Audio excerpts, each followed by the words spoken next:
Hi Stage 2, welcome to music for week 6.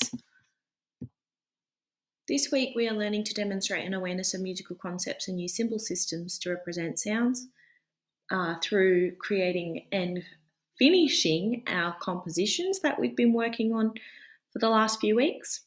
We'll be successful when we can identify and then also use some of the musical concepts we've learned this year, when we can begin and actually finish creating our own musical piece using most of the notes that we've learned this year.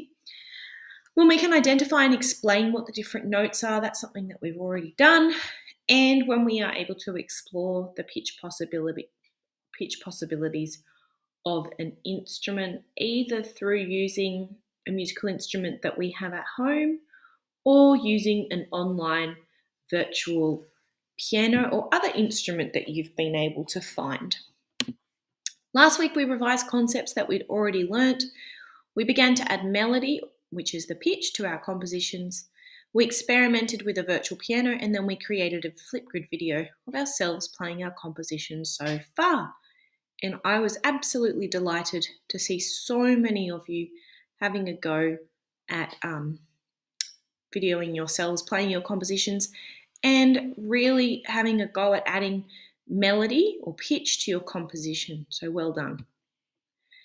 This week we will be completing our compositions by completing the melody.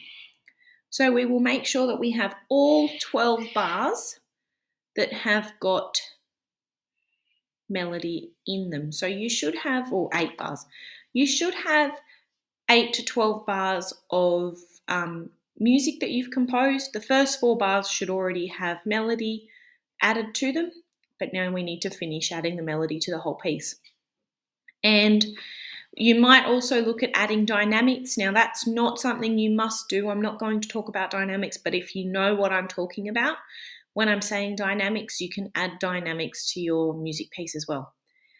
We're also going to practice our composition until it is perfect. So you need to practice it several times so that when you go to record yourself playing your composition, it is perfect and it's really good and you're not making any mistakes while you're playing it, if possible. Quickly, we'll do a quick recap. Crotchets and minims. This is a crotchet. It's held for 1 beat. We call it ta. This is a crotchet rest. It lasts for 1 beat and it is a crotchet's partner in silence. This here is called a minim. It is held for 2 beats. We call it ta-a.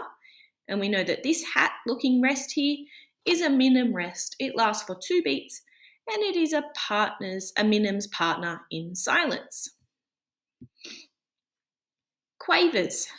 We know that this is 1 quaver and we know that if we see 1 quaver, it is held for half a beat. We call 1 quaver by itself T.